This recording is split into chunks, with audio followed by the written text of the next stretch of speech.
سلام به همه همراهان عزیز، به کانال ما خیلی خوش اومدیم. با یه ویدیو دیگه در خدمت شما دوستان عزیز هستیم. امیدواریم که از این ویدیو لذت ببرید.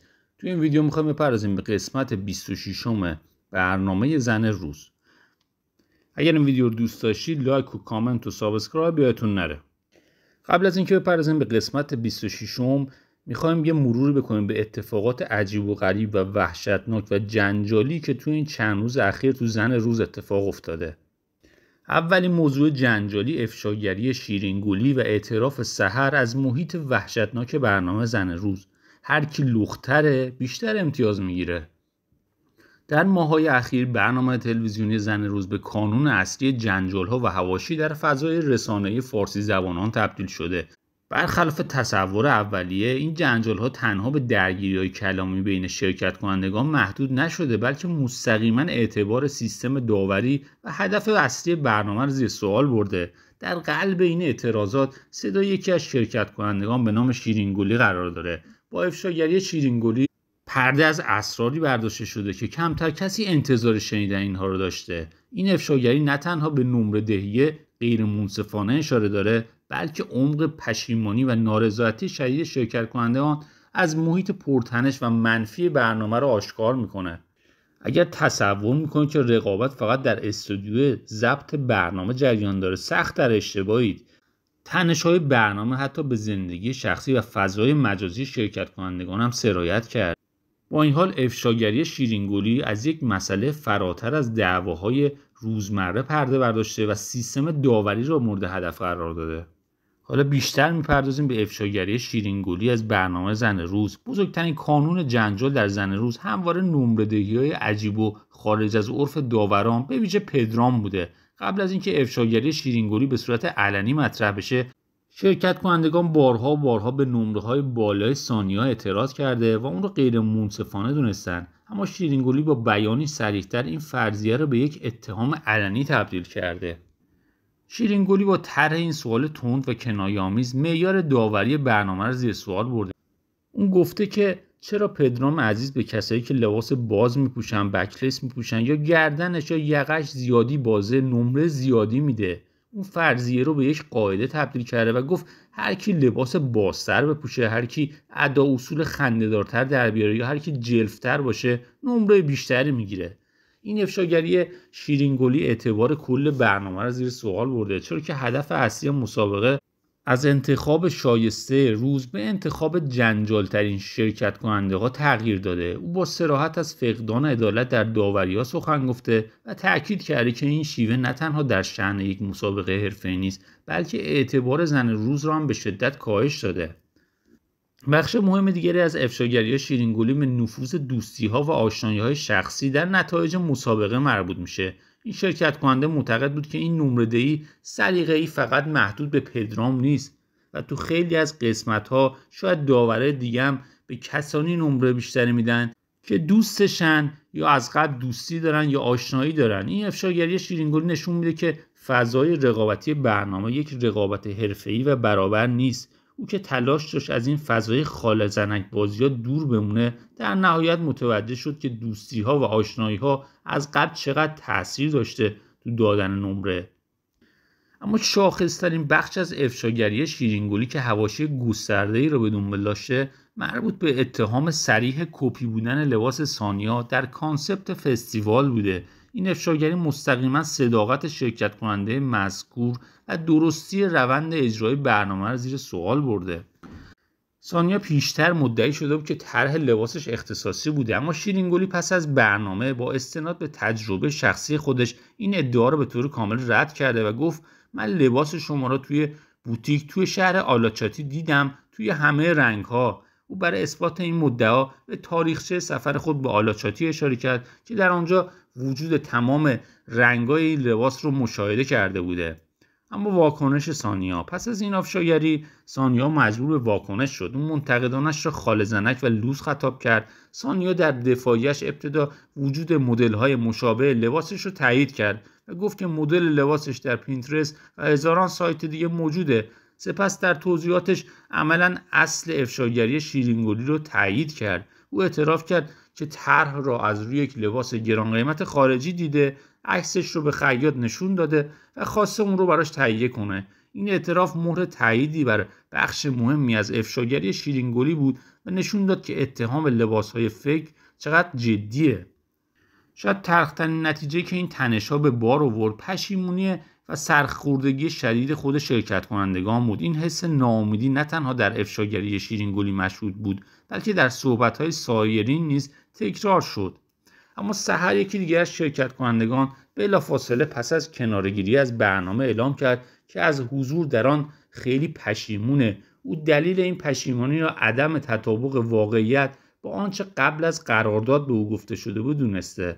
سحر که با تصویر یه برنامه خیلی مثبت وارد این برنامه شده بوده، خود رو در محیط کاملا متضاد دیده. اون محیط برنامه رو یک چیز وحشتناک که دخترها رو به جون هم میندازن و یه محیط منفی توصیف کرد که در اون زنها به همدیگه توهین میکنن. او تاکید کرد که از این محیط خصمانه فراری شده و این تجربه رو یک اشتباه بزرگ دونسته. خود شیرینگلی نیز در ادامه افشاگری به عمق ناراحتی خودش از این تجربه اشاره کرده. او اعتراف کرد که برای اینکه بتونه در مسابقه بمونه و حذف نشه مجبور شد روی صحنه یه سری اجراها رو انجام بده و حرفایی بزنه که در خور شخصیت خودش نبوده. این اعتراف تلخ نشون داد که فشار رقابت و محیط منفی برنامه تا چه حد شرکت کنندگان رو مجبور بازی کردن نقش‌های ساختگی کرده. او در نهایت از همه دختران ایرانی عذرخواهی کرده و گفت دختر ایرانی نه اون شیرینگلیه که روی صحنه است، چون خودم نبودم و نه سایر دختران. این حجم از تنش و پشیمانی که پس از افشاگری شیرینگلی علنی شد در نهایت به درگیری‌های حقوقی هم رسید که توی قسمت‌های بعدی بهش حتما میپردازیم. افشاگری شیرینگلی فراتر از یک درگیری ساده بین دو شرکت کننده ضربه جدی به اعتبار برنامه‌های تلویزیونی ریالیتی شو وارد کرده. این افشاگری این حقیقت رو روشن کرده که اغلب این برنامه‌ها به جای تمرکز بر استعداد و شایستگی بر تولید جنجال، دو قطبی سازی و استفاده از پوشش تحریک‌آمیز برای جذب مخاطب بنا شدند. شهادت‌های سحر و شیرینگلی نشون میده که چگونه شرکت کنندگان در محیطی وحشتناک مجبور به قربانی کردن شخصیت واقعی خودشون میشوند تا در یک بازی ناعادلانه باقی بمونن. این ماجرا سوال مهمی رو مطرح میکنه: آیا ارزش تولید یک ریالیتی شو با تخریب روانی و شخصیتی شرکت کنندگان قابل توجیهه؟ تجربه شیرینگلی و دیگران نشون داد که واقعیت پشت صحنه گاهی چقدر با آنچه ما میبینیم فاصله داره. اما موضوع جنجالی دیگه که تو این چند روز اخیر خیلی وایرال شده بهش می‌خوایم بپردازیم، حذف عمدی طلوع از برنامه و ماندن مشکوک فرو با پارتی بازی. واقعا تا به حال به این فکر کردین که بزرگترین رقیب یک مسابقه تلویزیونی نه تیم مقابل بلکه خود سیستم داوری و امتیازدهی باشه؟ این پرسش جدی پس از پخش قسمت‌های جدید زن روز در ذهن میلیون‌ها مخاطب شکل گرفته، جایی که ماجرای حذف عمدی طلوع از برنامه زن روز به یک رسوایی تمام عیار تبدیل شد. این اتفاق دیگر صرفاً یک اشتباه داوری نبود که بتوان اون رو به سادگی بخشید، بلکه شواهد موجود به قدری قوی بود که نوک پیکان اتهام را مستقیماً به سوی آمدانه بودن تصمیم نشانه رفته. این تصمیم نه تنها حق یک شرکت کننده قوی رو ضایع کرد، بلکه پایه‌های اعتماد مخاطب به عدالت مسابقه رو ویران کرد. خود طلوع که یکی از محبوب‌ترین و خلاق‌ترین شرکت کنندگان فصل بود، در واکنش‌های پس از اخراج ناعادلانه خودش صراحتاً اعلام کرد که تنها نیت عوامل پشت پرده حذف عمدی او از برنامه زن روز بوده، حتی اگر به قیمت از دست رفتن اعتبار کل این فشن شو تمام شود. این جنجال بزرگ دقیقاً زمانی آغاز شد که در قسمت 20 زن روز طلوع با اختلاف بسیار جزئی و تنها با یک امتیاز کمتر نسبت به فرو از گردونه رقابت کنار گذاشته شد. اعلام نتایج در نگاه اول ممکن بود یک اتفاق طبیعی در مراحل حساس مسابقه به نظر برسه. امتیاز طلوع 112 و فرو 113 اعلام شد، اما برای بینندگان ریزبین و آگاه که عملکرد و امتیازات هفتگی شرکت کنندگان را دنبال می‌کردند، این ارقام به شدت مشکوک و غیر منطقی بود و نشون میداد که نتایج اعلام شده با واقعیت تفاوت فاحشی دارند. در پی این تردیدها مخاطبان به عنوان یک دادگاه عمومی و خارج از استودیو دست به کار محاسبه شدند و با جمع‌آوری امتیازات ثبت شده در طول هفته‌های گذشته به حقایقی دست یافتند که پرده از یک تبانی یا دستکاری بزرگ داشت. حذف عمدی طلوع از برنامه زن روز دیگر صرفاً یک شایعه نبود، بلکه یک ادعا مبتنی بر داده‌های آماری بود. بدون تردید نقطه ثقل این رسوایی و دلیل اصلی اصرار بر وجود یک نیت پنهانی در تفاوت فاحش میان امتیازات رسمی اعلام شده و محاسبات دقیق مردمی نهفته بود. اختلاف یک امتیازی که منجر به حذف طلوع شد در واقع میبایست یک برتری قاطع برای او محسوب میشد. این میزان از دستکاری یا خطای آماری دیگر نمیتواند تصادفی تلقی شود و ادعای حذف عمدی طلوع از برنامه زن روز را با قاطعیت تایید میکند. اما اگه بخوایم به جزئیات بپردازیم، طلوع با امتیاز 112 توی برنامه اعلام شده و فرو هم با امتیاز 113 که باعث شده طلوع حذف بشه. اما امتیاز محاسبه شده توسط مخاطبان که به صورت دقیق محاسبه شده، طلوع امتیازش باید میشده 118 و فرو باید میشده 105.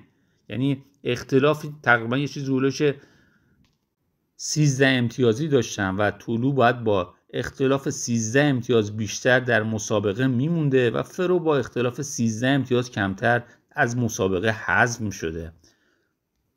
با دیدن این ارقام تکان دهنده متوجه میشیم که تفاوت واقعی امتیازات میان طلوع و فرو چیزی حدود 13 امتیاز کامل به نفع طلوع بوده. این میزان از خطا یا دستکاری دیگه نمیتونه تصادفی تلقی بشه و ادعای حذف عمدی طلوع از برنامه زن روز را به یک حقیقت تلخ و غیر قابل کتمان در ذهن مخاطب تبدیل میکنه. خود طلوع نیز با تاکید بر این موضوع به صورت مستقیم اعلان کرد که امتیازات اشتباه رو آوردن و هدفشون فقط این بوده که منو بکنن از این برنامه بیرون. این یعنی پشت این اعداد هدفی خاص برای حذف عمدی طلوع از برنامه زن روز وجود داشته. یکی از فالوورهای طلوع نیز با قاطعیت کامل نوشت که فرو با پارتی بازی تونسته در برنامه باقی بمونه که این خود لایه دیگری به سناریوی ناعادلانه بودن نتایج و حذف عمدی طلوع از برنامه زن روز اضافه میکنه. ماجراهای جنجالی برنامه به همین دستکاری یا آشکار در امتیازات ختم نشد و فضای عمومی به دنبال دلایل دیگری برای بقای فرو بود. در کنار شبهات مربوط به کنار گذاشتن طلوع، اتهامات جدید دیگری علیه فرو، رقیبی که به شکل معجزه‌آسایی توی برنامه‌مون مطرح شد. مهمترین اونها بحث کپیکاری در طراحی‌ها بود. نیلوفر اعلام کرد که طرح‌های فرو در واقع از یک برند دیگر کپی برداری شده و اصالتی نداشتند. این اظهارات بهانه‌ای شد تا نیلوفر با انتشار استوری‌هایی در فضای مجازی به صورت غیر مستقیم به فرو طعنه بزنه. او با لحنی طنزآمیز برای شرکت کنندگان فصل بعدی دستورالعمل داد که کافی است یک ایده را از یک پیج کپی کنید، نام‌های پر زرق و برق مانند مفهوم دوریز صفر روی آن بگذارید و ادعا کنید که قبلا هیچ کس این کارو نکرده. این کنایه‌ها به طور واضح به فرو اشاره داشتند و نشان میدادند که شرکت کنندگان دیگر نیز به شدت از نتیجه حذف عمدی طلوع از برنامه زن روز و ماندن فرو ناراضی بودند. این فضای مسموم پس از حذف عمدی طلوع از برنامه زن روز شدت گرفت و موجی از واکنش‌ها را در پی داشت. اما فرو در مقابل این حجم از اتهامات و حمله به اعتبار هنریش سکوت نکرد و با انتشار ویدیویی بسیار تند به همه حواشی پاسخ داد. او با عصبانیت و لحنی قاطع پرسید ویدیو گرفتن آخه به چه قیمتی؟ و گفت این شباهت‌ها در دنیای مد امری کاملا نرماله. در نهایت او با جملاتی مانند شماها نه دشمن مایید نه حریف مایید نه مال این حرفایید به این درگیری‌ها پایان داد. این واکنش‌های تند و عصبانی در واقع نتیجه و بازتابی از همان فضای بی‌اعتمادی بود که پس از حذف عمدی طلوع از برنامه زن روز در فضای رقابت شکل گرفته بود. در اوج درگیری‌های کلامی و فضای ملتهب پس از حذف عمدی طلوع از برنامه زن روز، شیرین کوچ با اتخاذ یک تصمیم جدی و حقوقی ابعاد این جنجال را به دنیای رسمی کشوند. او پس از یک استوری جنجالی که فرو درباره او گذاشت، تصمیم گرفت راه قانونی را برای احقاق حق خودش در پیش بگیره و رسما از فرو شکایت کرد. این اقدام نشون داد که رقابت از استودیو فراتر رفته و به مسائل شخصی و حریم خصوصی افراد کشیده شده. شیرین تاکید کرد که شرف و آبرو برای او و خانواده‌اش که نسل در نسل ایرانی هستند اهمیت حیاتی داره. او با افتخار تاکید کرد که ما توی خانواده‌ای بزرگ شدیم که شرف و آبرو برامون خیلی مهمه و برای اثبات اصالت خودش مدرکی از جمله پاسپورت ایرانیش رو به نمایش گذاشت. این مسئله نشون میده که موضوع تا چه حد برای شیرین جدی بوده. نکته مهم در صحبت‌های شیرین مرزبندی دقیق او با حاشیه‌ها بود. او تاکید کرد که در طول برنامه نظراتش صرفاً درباره استایل و طراحی بوده و هرگز مسائل خصوصی یا حاشیه‌های دیگران را مطرح نکرده. به همین دلیل باور داشت که رفتار فرو در قبال او ناعادلانه بوده و نباید درباره شخصیت او حرفی زده می‌شده. شیرین این اقدام قانونی را درسی برای دیگران توصیف کرد، درسی برای کسانی که با آبروی دخترهای مردم بازی می‌کنند و بدون دلیل موجه دست به انتشار حرف‌ها و شایعات می‌زنند. این حرکت جدی نشون دهنده عمق جدی شدن حواشی خارج از فضای استودیو بوده. جدای از داستان پرسر و صدای اخراج طلو و جنجال‌های فرو، دو شرکت کننده دیگر یعنی متینا و مارال نیز اتفاقات پشت پرده برداشتن که پازل حذف عمدی طلو از برنامه زن روز رو تکمیل میکنه و نشون میده دستکاری در نتایج یک اتفاق گسترده‌تر و سیستمی بوده. متینا پیش از این هم گفته بود که با پدرام یکی از داوران برنامه مشکل شخصی داشته و پدرام رفتار درستی با اون نداشته، اما او پس از اتمام برنامه ادعای بزرگی مطرح کرده و اون گفته منو پدرام حذف کرده. این ادعا نشون میده که ظاهرا عوامل پشت صحنه نفوذ زیادی در نتایج داشتن و این موضوع ادعای طلو درباره حذف عمدی خودش از برنامه زن روز کاملا منطقی جلوه میده و تایید میکنه که نتایج بر اساس لیاقت نبوده. متینا همچنین وعده داد که پس از تمام شدن کامل برنامه ماجرای شب اول و شروع لج و لجبازی پدرام با خودش را به طور کامل شرح خواهد داد. این افشاگری نشون میده که فضای برنامه نه تنها با موضوع حذف عمدی طلو از برنامه زن روز مسموم شد، بلکه مسائل شخصی و کینه‌توزی‌ها نقش پررنگی در تعیین سرنوشت شرکت کنندگان داشته. مارال نیز با موج گسترده‌ای از انتقادات و هیت مواجه شد. بسیاری او را تاکسیک یا سمی نامیدند. دلیل اصلی این انتقادها صحبت‌های مارال درباره کوروش، دوست پسر سابقش بود. منتقدان میگفتند که با وجود اینکه کوروش دوست دختر داره، مارال همچنان درباره رابطه گذشته‌اش حرف میزنه. این موضوع باعث شد تا مارال برای شفاف سازی وارد عمل بشه و تاکید بکنه که بازگشت به رابطه‌ای که 6 سال از پایان اون گذشته اشتباهه و تنها خاطرات اون باقی مونده. این حواشی نشون میده که فشار رسانه‌ای و قضاوت عمومی تا چه حدی میتونه زندگی شخصی شرکت کنندگان تحت تاثیر قرار بده و چگونه یک اتفاق مهم مانند حذف عمدی طلو از برنامه زن روز باعث شده تا تمرکز مخاطبان بر روی جزئیات رفتاری دیگر شرکت کنندگان نیز افزایش پیدا کنه. با توجه به تمام شواهد موجود، از تفاوت فاحش امتیازات که نشانگر یک نیت پنهان در پس حذف عمدی طلو از برنامه زن روز بود تا اتهامات کپی کاری و پارتی بازی علیه فرو و همچنین دخالت‌های ادعایی عوامل پشت صحنه در حذف متینا، به نظر میرسه مسابقه زن روز فراتر از یک رقابت سالم و منصفانه تبدیل به آوردگاهی از تصفیه حساب‌های شخصی، مدیریت پنهان و تصمیمات از پیش تعیین شده است. اینکه یک شرکت کننده با امتیاز 118 بر اساس محاسبات واقعی حذف میشه و یک فرد دیگه که امتیازش 105 بوده باقی بمونه، برای هر بیننده‌ای جای شک باقی میگذاره و ادعای حذف عمدی طلو از برنامه زن روز رو به قطعیت میرسونه. این رسوایی در نحوه شمارش امتیازات ضربه جبران ناپذیری به امتیازات مسابقه وارد کرده. در چنین شرایطی آیا میتوان انتظار داشت که فصل‌های بعدی این برنامه با وجود این سابقه پر حاشیه و سوال برانگیز همچنان مورد استقبال مخاطبان قرار بگیره و به عنوان یک مسابقه عادلانه شناخته بشه؟ به نظر میرسه عوامل برنامه باید برای بازسازی اعتماد عمومی توضیحاتی شفاف و مستند درباره نحوه شمارش امتیازات و دلایل این اشتباه فاحش رو ارائه بدن و درباره ادعای مطرح شده پیرامون حذف عمدی طلو از برنامه زن روز پاسخگو باشن. نکته جنجالی دیگه‌ای که چند روز اخیر رخ داد، شکایت شیرین از فرو به صورت رسمی بوده و آیا فرو به زندان میره؟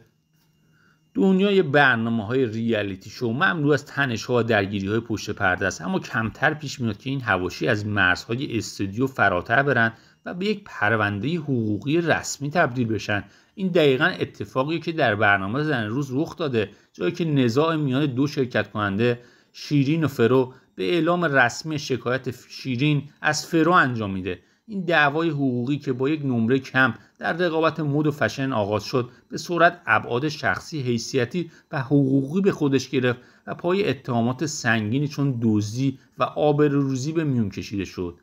حالا ما با یک مناقشه ساده برای دیده شدن روبرو نیستیم، بلکه با یک کشمکش قانونی بر سر آبرو و شرف مواجه هستیم که خبر شکایت شیرین از فرو رو به صدر اخبار حواشی آورد. اصلا فکرشو میکردی که یک نمره پایین بتونه تا این حد جنجال ساز بشه و به طرح شکایت ختم بشه؟ درگیری های میان این دو شرکت کننده در هفته 4 برنامه زن روز علنی شد و زمینه اصلی اون به انتقاد و نمره پایینی برمیگرده که شیرین در یکی از اپیزودها به استایل فرو داده بود. این تنش‌های اولیه به تدریج به فضای مجازی سرایت کرد و شکل جدیدی از اتهامات را به خود گرفت. شیرین با انتشار پیغامی رسمی دلیل اصلی طرح شکایت از فرو رو دفاع از آبرو و شرف خودش و خانواده‌اش اعلام کرده. او تاکید کرد که در خانواده‌ای بزرگ شدم که شرف و آبرو برامون خیلی خیلی مهمه و همیشه تلاش کردم که با آبرو زندگی کنم. این اقدام قانونی به گفته او صرفاً یک حرکت شخصی نیست، بلکه پاسخی است به احترام مردمی که از او حمایت کردند. به باور شیرین هدف از پیگیری شکایت قانونی از فرو اینه که ماجرا درسی باشه برای بقیه، درسی برای کسانی که الکی هر حرفی شنیدن یا هر چی نرن دوباره اونو بزنن و درباره دختر مردم حرفی یا چیزی بگن بدون دلیل با آبروی دختره مردم بازی کنن. شیرین تاکید کرد که انتقادات او از در برنامه همواره فقط و فقط کامنت هایی که میدادم درباره استایل بود، نه درباره خود شخص. او با اصرار اعلام کرد که این مشکل را از راه قانونی حل میکنه و بر پیگیری شکایت از فرو تا حصول نتیجه تاکید کرد.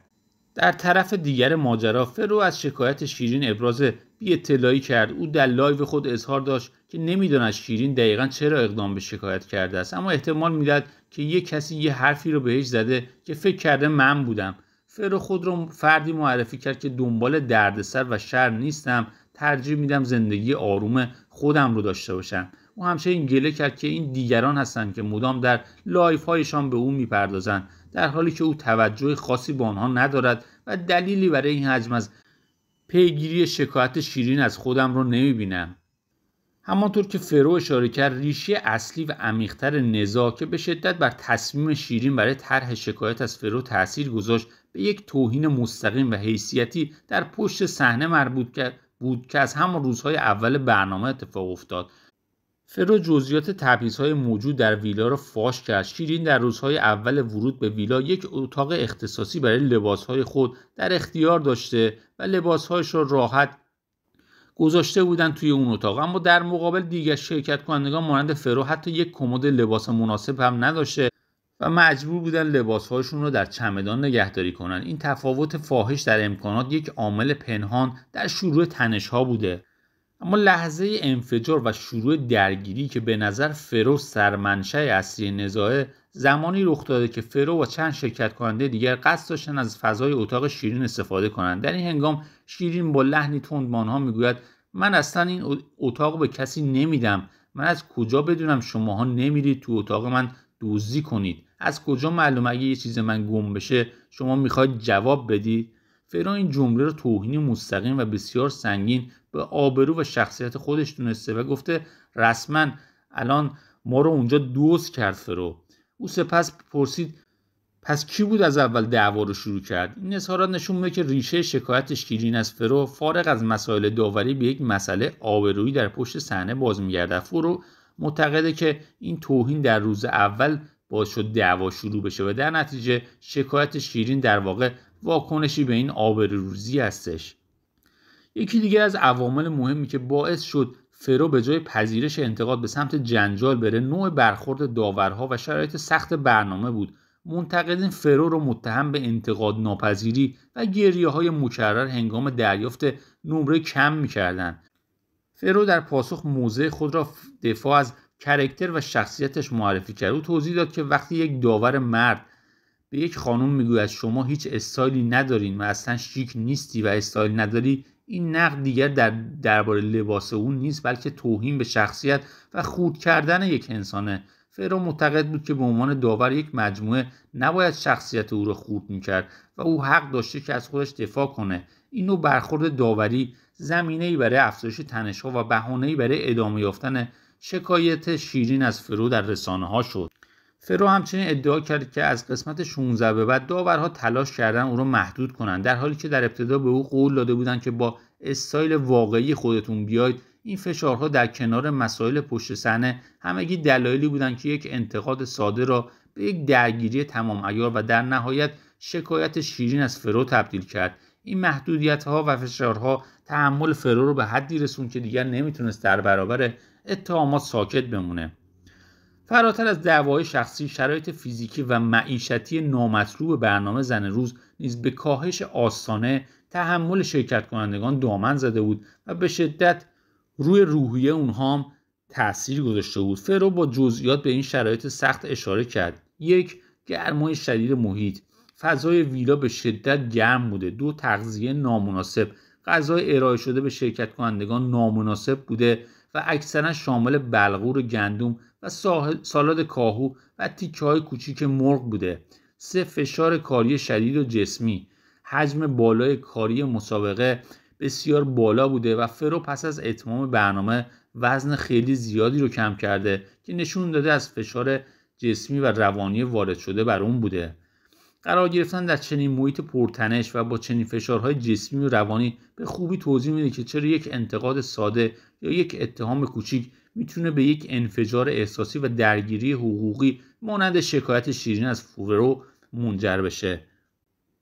به طور خلاصه شکایت شیرین از فرو ریشه های چند لایه داره، در حالی که شیرین بر دفاع از حیثیت و آبروی خودش در مقابل شایعات عمومی تاکید کرده و خواستار پیگیری شکایت قانونی از فرو این نظام را واکنشی به توهین‌های شخصی به ویژه اتهام دزدی در پشت صحنه و تحقیرهای داوری میدونه. این دعوای حقوقی نمایی کوچک از تنش‌ها و فشارهای روانی شدید در پشت صحنه برنامه‌های رقابتی است. به نظر شما در نهایت این پرونده و شکایت شیرین از فرو به نفع کدوم یک به پایان میرسه و آیا میتونه مرزهای رفتار در فضای مجازی رو برای سلبریتی‌ها تعیین بکنه؟ خب حالا میخوایم بپردازیم به بیوگرافی کامل لیلی در زن روز. سن، اینستاگرام، حواشی و عملهای زیبایی. آیا برای ساختن یک ستاره تنها استعداد و دانش کافیه یا جسارت درگیری و ایجاد حاشیه نقش پررنگتری داره؟ از همان لحظه‌ای که لیلی در زن روز به عنوان یک شرکت کننده جدید پا به عرصه رقابت گذاشت، همه فهمیدن که این فصل قراره با حضور او از همیشه جنجالی‌تر باشه. لیلی با ورود دیرهنگام اما پرسر و صدایش توانست خیلی سریع توجه مخاطبان میلیونی و داوران سختگیر برنامه زن روز رو به خودش جلب کنه. هر حرکت، هر استایل و هر واکنش از سوی لیلی زیر ذره‌بین قرار گرفت و نام او را به سرعت به یکی از پرجستجوترین واژگان این مسابقه تبدیل کرد. اما واقعا این ستاره جنجالی زن روز کیست و ریشه این حجم از اعتماد به نفس و استایل تخصصی از کجا میاد؟ دختری 26 ساله که رویاهای خودش رو در یک کشور خارجی دنبال میکنه و حالا جسارت داره تا نظرات صحیح خودش رو در مقابل دوربین بیان بکنه. در این بخش به صورت جامع و مفصل به جزئیات زندگی، سن و تحصیلات لیلی در زن روز میپردازیم و علاوه بر اون تمام حواشی، تنش‌ها و چالش‌های او را که از یک شرکت کننده عادی یک چهره ماندگار زن روز ساخته کالبد شکافی خواهیم کرد. شناخت پیشینه لیلی برای درک رویکرد جسورانه او در رقابت زن روز ضروریه. او یک پدیده رسانه‌ای نیست، بلکه ترکیبی از جوانی، جاه طلبی و دانش آکادمیک در حوزه مد که هوشمندانه از فضای رسانه‌ای برای دیده شدن در زن روز استفاده کرده. لیلی متولد سال 1378 و با 26 سال سن در اوج جوانی و انرژی قرار داره. اما نکته کلیدی در زندگی او تصمیم جسورانه‌ای بود که حدود 9 سال پیش گرفت: مهاجرت به استانبول. این تصمیم نه تنها مسیر زندگی او رو تغییر داد، بلکه مستقیما روی استایل او در مسابقه زن روز تأثیر گذاشت. زندگی و اقامت طولانی در استانبول که خود یکی از پایتخت‌های فشن در منطقه محسوب میشه باعث شده تا اون نسبت به ترندهای روز سلیقه به روز و جهانی پیدا بکنه. همین اقامت به لیلی یک مزیت رقابتی بخشیده. این پیشینه مهاجرتی او رو به نوعی شبیه به رقبای دیگرش میکنه که از زمینه‌های شغلی متفاوت وارد این حوزه شدن. بخش حیاتی شخصیت لیلی تحصیلات اوست. او صرفاً یک شرکت کننده خوش‌پوش یا مدل نیست، بلکه در حال تحصیل در رشته طراحی لباس در استانبول. این دانش تخصصی باعث شده او نسبت به بسیاری از رقبا دیدگاه عمیق‌تری نسبت به ساختار، جنس پارچه، رنگ شناسی و اصول ترکیب بندی در مد داشته باشه. این انتخاب رشته اثبات میکنه که علاقه او به فشن یک سرگرمی زودگذر نیست، بلکه یک مسیر حرفه‌ای به برنامه‌ریزی شده هستش. همین سطح از دانش باعث شده تا انتظارات از لیلی در زن روز بسیار بالاتر بره. تماشاگران و داوران انتظار دارن که استایل او نه تنها از نظر بصری جذاب، بلکه از نظر فنی و مفاهیم فشن نیز کاملا منطقی و درست باشه. در واقع حضور او در مسابقه زن روز برای حکم یک پروژه عملی بزرگ رو داره تا آموخته‌هاش در دنیای آکادمیک فشن را به معرض نمایش بگذاره. شهرت لیلی در زن روز قطعاً مرهون این سوابق حرفه‌ای در فشن هم هست. اما بیایید صادق باشیم، بخش بزرگی از شهرت و ماندگاری نام لیلی در زن روز به دلیل توانایی او در ایجاد جنجال و تنش در فضای برنامه است. او ثابت کرد که برای دیده شدن در زن روز گاهی اوقات باید ریسک کنی و از درگیری ها نترسی. ورود لیلی در زن روز همونطور که گفتیم پس از فینال اول بود. او با یک تم خاص از رنگ‌های سیاه و سفید وارد شد. این شروع آرام طوفانی در پی داشت. لیلی خیلی زود توانست جایگاه خود را در گروه پیدا بکنه، اما این جایگاه بدون تنش نبود. نکته‌ای که در مورد لیلی جلب توجه میکنه شیوه برخورد او با دیگرانه. تنش‌های لیلی در زن روز با شرکت کنندگان مانند سارا و فرو سوژه اصلی بسیاری از قسمت‌های زن روز شد. رفتار صریح، قاطع و گاهی تند او در بیان نظراتش باعث شد که لقب پرحاشیه‌ترین شرکت کننده زن روز به او داده بشه. اختلافات او در حدی بود که در قسمت 16 مسابقه به اوج خودش رسید و مورد توجه داوران نیز قرار گرفت. او یکی از شرکت کنندگانی بود که در مقطعی تنش زیادی با سارا پیدا کرد.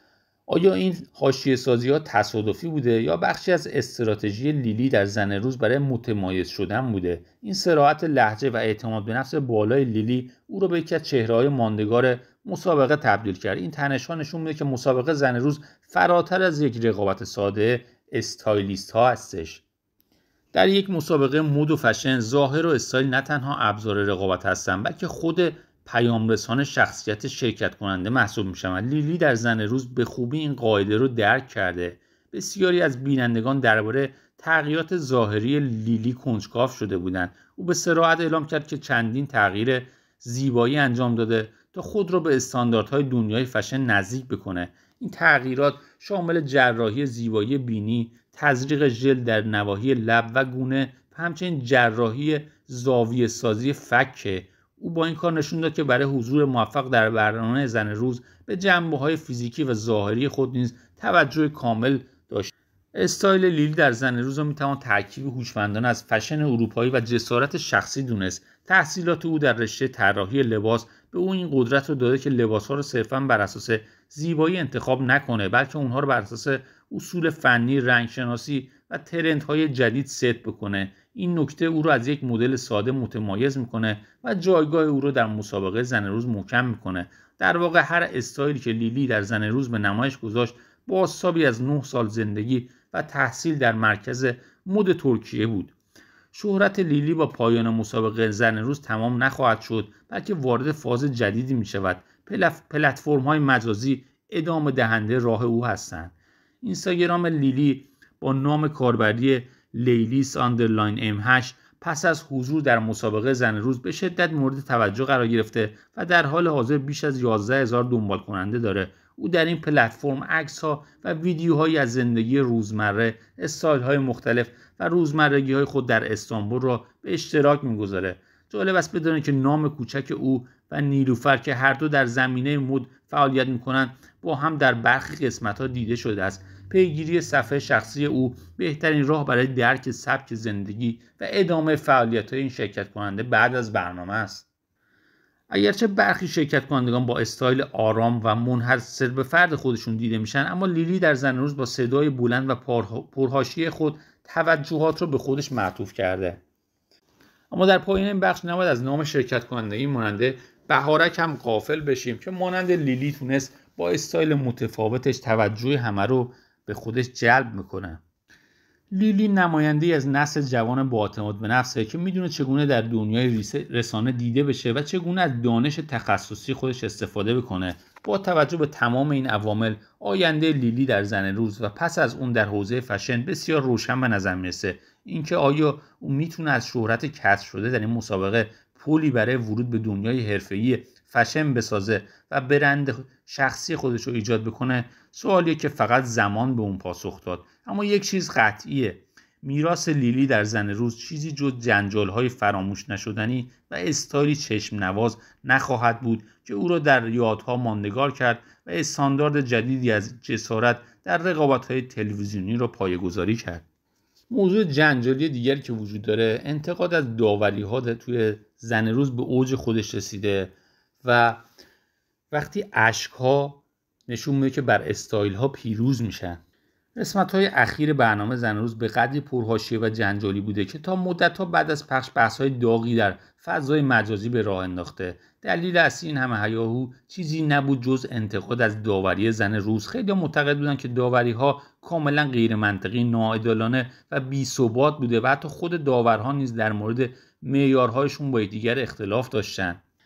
یکی از نکات عجیب رفتار متناقض داورها بوده. مثلا داور در یک لحظه پارچه را لباس غیر لوکس میدونست، اما در کمال تعجب با اون نمره بالایی میداد. این تناقض‌ها باعث شد تا انتقاد از داوری زن روز به اوج خودش برسه و بینندگان به منطق داوری‌ها شک کنن. آیا واقعا داورها بدون هیچ منطقی و تنها بر اساس سلیقه شخصی نمره میدادن، یا شاید اتفاقات پشت پرده‌ای در جریان بوده که ما از اون بی‌خبریم؟ به نظر میرسه یه فرمول عجیبی توی برنامه برای گرفتن نمره بالا وجود داره. گریه کردن. خیلی اشاره کردن که گریه کردن به نفع برخی شرکت کنندگان مانند لیلی و فرنوش تموم شد و باعث شد تا نمرات بهتری بگیرن. موضوع بسیار عجیب بود، چرا که همین رویکرد برای نیلوفر نتیجه‌ای نداشت. این بی‌عدالتی‌ها فقط به این مورد محدود نبود، بلکه مشخص بود که برخی شرکت کنندگان به صورت کاملا ناعادلانه نمره‌های پایینی دریافت کردند که موجی از انتقاد از داوری زن روز به همراه داشت. به عنوان مثال شیرین کوچ با وجود استایل شیک و جذابی که داشت، به دلیل کفش‌هایی که از مد افتاده نامیده شدن نمره بسیار کم می‌گرفت. این در حالی است که مخاطبان معتقد بودند استفاده از لباس‌های قدیمی در برنامه مجاز بوده و حتی برای برخی دیگر شرکت کنندگان مانند لیلی امتیازی مثبت محسوب می‌شده. به نظر میرسه که دعواها و حواشی برنامه بر نمره دهی داوران تاثیر مستقیم گذاشته و باعث شده تا برخی شرکت کنندگان مانند شیرین کوچ نمره ناعادلانه‌ای بگیرند، در حالی که برخی دیگر مانند مارال بیشتر از آنچه شایسته‌اش بودن نمره دریافت کنند. حالا موضوع دیگه که می‌خوایم بهش بپردازیم بیوگرافی سحر هستش. سحری که اومد توی مسابقه شرکت کرد و خیلی زود هم خودش هم مسابقه کنار کشید. دختر شایسته کانادا به عنوان شرکت کننده توی برنامه زن روز شرکت کرد و در کمال نوآوری از این مسابقه کنار کشید. ورود یک چهره بین‌المللی با رزومه به شدت درخشان به نام سحر بی‌نیاز به یک مسابقه ریالیتی شو تلویزیونی مانند زن روز از منظر تحلیل رسانه‌ای و جامعه شناسی شهرت یک پدیده کم نظیره. وقتی فردی موفق شد تاج دوشیزه جهان کانادا را بر سر بگذاره و نامش به واسطه حضور در مسابقات جهانی و ارتباط با شخصیت‌های مهم مانند دونالد ترامپ جهانی بشه، حضور او در هر میدانی تبدیل به کانون توجه میشه. حضور پرسر و صدای سحر در زن روز، مسابقه‌ای که هدفش کشف استعدادهای مد و زیبایی در یک فضای رقابتی شدید و گاه پرحاشیه است، این پیام را به مخاطب داد که جاه طلبی‌های این مدل و بازیگر ایرانی کانادایی مرز نمیشناسد. او همچنان تشنه رقابت در سطوح مختلف و بازارهای جدید است. برای درک عمیق این تصمیم و اهمیت حضور سحر در زن روز لازم است که به مسیر پرفراز و نشیب زندگی او از دوران مهاجرت تا اوج شهرت، تفاوت‌های بنیادی میان استانداردهای جهانی و معیارهای سختگیرانه‌ای سحر و همچنین محاسبات حرفه‌ای او برای حضور در این بازار جدید نگاه عمیق‌تری بندازیم. سحر بی‌نیاز متولد 1360 شمسی و صاحب یک داستان مهاجرت تاثیرگذار است. او در کودکی به کانادا مهاجرت کرد و خود او در برنامه زن روز با صراحت از تجربیات تلخ تحقیر در دوران مدرسه به دلیل آنچه نداشتن استایل مناسب توصیف کرده سخن گفت. این حس نابرابری و نیاز به اثبات به یک نیروی معرکه قدرتمند در زندگی او تبدیل شد که انگیزه او را برای رسیدن به بالاترین سطوح موفقیت از جمله حضور فعال در رقابت زن روز شکل داد. این روایت شخصی باعث شد که بسیاری از مخاطبان او را نه فقط به عنوان یک مدل مشهور بلکه به عنوان یک فرد مبارز و مصمم بپذیرند که حالا برای هدفش وارد زن روز شده بود. او مسیر حرفه‌ای خود را با تحصیلات آکادمیک در رشته هنرهای نمایشی در آکادمی معتبر استاد آدلر لس آنجلس تثبیت کرد. تسلط بر بازیگری و مهارت‌های ارتباطی به او توانایی‌های منحصر به فردی برای کنترل استیج، بیان عاطفی و دفاع منطقی از خود در مقابل داوران بخشید. توانایی‌هایی که در طول مسابقه زن روز به وضوح برگ برنده او محسوب می‌شدند. او در نهایت با همین پشتکار در سال 2012 توانست تاج دختر شایسته کانادا را کسب کنه. ملاقات او با دونالد ترامپ و تشویق شدن توسط او به عنوان باعث افتخار کانادا اوج شهرت بین‌المللی او بود و نام او را در تاریخ مسابقات زیبایی ثبت کرد. این شهرت جهانی عامل اصلی ایجاد هیاهو پیرامون حضور سحر در زن روز بود و او را به یکی از مهمترین شرکت کنندگان تبدیل کرد. همانطور که می‌دانید سحر بی‌نیاز پس از موفقیت در کانادا به دلیل محدودیت سنی نتوانست مسیرش را برای کسب تاج نهایی دوشیزه جهان ادامه دهد. این واقعا یک هدف حرفه‌ای ناتمام برای او باقی گذاشت. زن روز به او امکان را داد که در فضای رقابتی و پربیننده مهارت‌های اصلی خود یعنی مدلینگ، استایل و غیره را به چالش بکشه و در واقع پرونده اثبات خود در رقابت را ببنده. حضور سحر در زن روز نه تنها یک پسرفت بلکه یک تغییر استراتژیک در مسیر شغلی او محسوب می‌شد. سحر تصمیم گرفت که در یک پلتفرم جدید مهارت‌هاش را در زن روز دوباره به معرض دید بگذاره. معیارهای مسابقات زیبایی با معیارهای تخصصی مد و استایل در زن روز کاملا متفاوته. زن روز یک برنامه تلویزیونی ریالیتی شو است که به جای سخنرانی و امور خیریه بر خلاقیت لحظه‌ای، توانایی خرید هوشمندانه و سلیقه شخصی متمرکزه. سحر با ورود به زن روز در واقع بازار هدف جدیدی را هدف قرار داد. مخاطبان فارسی زبان علاقه‌مند به فشن. این یک فرصت عالی برای تثبیت برند شخصی و تبدیل شهرت جهانی او به یک برند تاثیرگذار در حوزه مد ایرانی بود. او به دنبال تبدیل شدن به یک چهره مورد اعتماد در حوزه استایل برای این مخاطبان بود و به همین دلیل انتخاب زن روز برای او بسیار هوشمندانه به نظر می رسید. خب دوستان، حالا می‌پردازیم به قسمت 26 برنامه زن روز.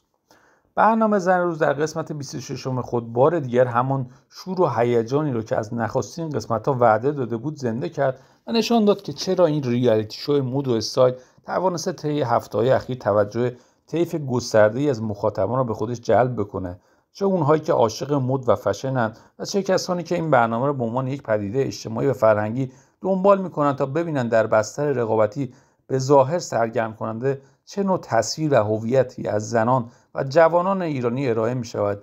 در این قسمت از همان آغاز حس رقابت و استرس میان شرکت کنندگان موج میزد. نگاه‌های جستجوگر، پچ‌پچ‌های کوتاه، دستانی که لباس‌ها را مرتب می‌کردند و لبخندهایی که گاهی بیشتر از آن که نشان آرامش باشند سپری بر برابر استرس بودند. مهناز افشار مثل همیشه با ورود پر انرژیش به صحنه و لحن گرم و در این حال جدیش موفق شد فضای مسابقه را هم مهیج و هم قابل کنترل نگه دارد. او به خوبی بلد است چگونه در چند کلمه کوتاه به شرکت کنندگان اعتماد به نفس بدهد و در این حال یادآوری کند که داوری بیرحمانه و دقیقی در انتظارشان خواهد بود، چیزی که به این برنامه شخصیت می‌دهد و آن را از یک نمایش ساده لباس و میکاپ فراتر می‌رود. در قسمت 26 آنچه در نگاه اول به چشم می‌آمد تنوع رنگ و جنس پارچه‌هایی بود که شرکت کنندگان انتخاب کرده بودند، از پارچه‌های براق و سنگین گرفته تا ترکیب‌های سبک و آزادتر، و همین باعث شده بود صحنه پر از تضادهای جالب باشد. بعضی‌ها با جسارت سراغ رنگ‌های تند و برش‌های غیر متعارف رفته بودند تا نشون بدن میتونن مرزهای معمول زیبایی رو شکسته و طرح تازه‌ای ارائه بدن. بعضی دیگر هم ترجیح داده بودن ایمن بازی کنند و با رنگ‌های خنثی یا کلاسیک ظاهر بشن. انتخابی که هرچند کمتر ریسک داشت اما گاهی با هماهنگی خوب و جزئیات دقیق جذاب از آب در می اومد. از همان ابتدا مشخص بود که بخشی از تنش برنامه از همین تفاوت دیدگاه‌ها و استراتژی شخصی شرکت کنندگان تغذیه می‌شد. و همین چیزی است که زن روز را برای مخاطب دیدنی می‌کند. رقابتی که در ظاهر درباره لباس و آرایش است، اما در عمق خود درباره هویت و جسارت و نمایش فردیت است. مدل مو و میکاپ در این قسمت جایگاه پررنگی داشت و جالب بود که برخی شرکت کنندگان با تغییرات جدی در استایل مو تلاش کردند پیام خاصی منتقل کنند. مثلا کسی که همیشه موهاش صاف و ساده بوده با بافت و حجم‌دهی جدید وارد صحنه شد و ناگهان نگاه‌ها را به خودش جلب کرد، یا شرکت کننده که با رنگی متفاوت و کمی جسورانه‌تر ظاهر شد و واکنش‌های داوران را برانگیخت.